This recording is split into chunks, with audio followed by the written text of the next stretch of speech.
I love Ireland. It was amazing. I really want to go back because we shot during COVID, so we couldn't go anywhere. Oh, George. Yes. I love George. Yeah, I love He's the George. best. And I loved making that movie. It was so much fun. And we were literally like locked down. We like couldn't leave the hotel. There was like a little beach in front of our hotel, so we got to kind of like, hang there. But I love Ireland. I wish I had gotten to explore more, but hopefully sometime down the line. I'm planning a road trip. I want to do a road trip from the bottom to the top. I recently converted an old Defender into a camper. Cool. That's cool. In my 2024 project. So That's awesome. Yeah, so my plan is to go and drive from one end to the other. That's going to be class. It's called something. It's got a name. You can drive the something way. It's like Atlantic Way, wasn't the it? Atlantic Way. Yeah. It's that. That's going to be class. I need all the recommendations I can Listen, get. I'll send you- Yeah, that'd be great. I shot just in the north, and I've been there before because I did theater in Belfast once, and I went as a tourist. So landscapes are beautiful, the people are great, the troubles are over. What can I say? Thank What God. can I say? yeah. How would you prepare for this role? You had a great mustache. I noticed in the film, I'm trying to grow one myself. Not as good as yours.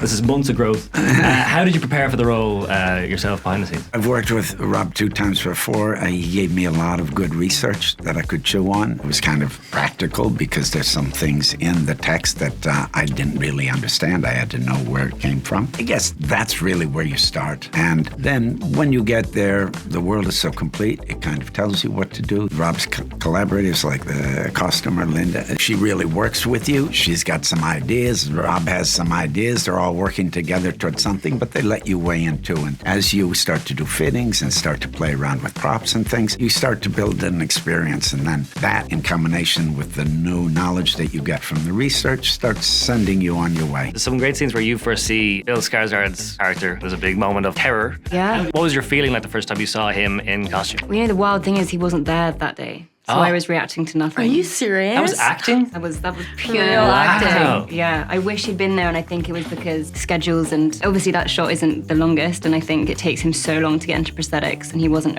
on set that day, so they were like, "Do you mind doing it without him?" And I said, "Yeah, that's fine."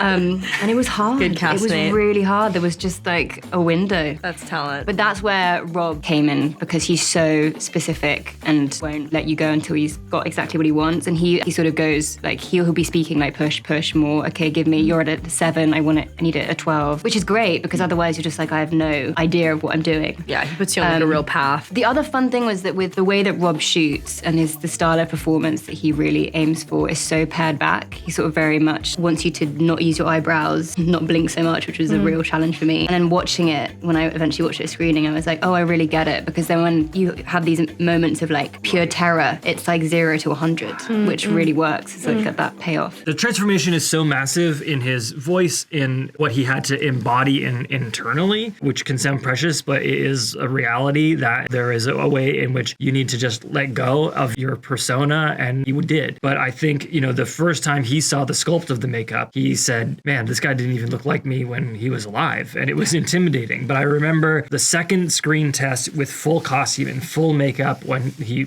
said action, and I saw Bill disappear and Orlock standing there, and it was amazing. Even the voice is petrifying. Yeah. I mean, he lowered his voice an octave, working hard with an opera coach. It was a very impressive transformation. And now that you've done Nosferatu, is there any other horror stories you'd like to adapt or maybe star in the future? There's some good Poe stuff. Yeah, I've always wanted to do The Fall of the House of Usher, but the problem with Poe is that because of his belief in short stories are the best way to tell horror, you always end up like having to pad it out to make a feature film, and it doesn't quite work, So I think the Roger Corman movies in their imperfection are kind of like the most satisfying. There's a Japanese horror film that I love very much that I've said before, but Onibaba is something that always stays with me. That's a really interesting movie.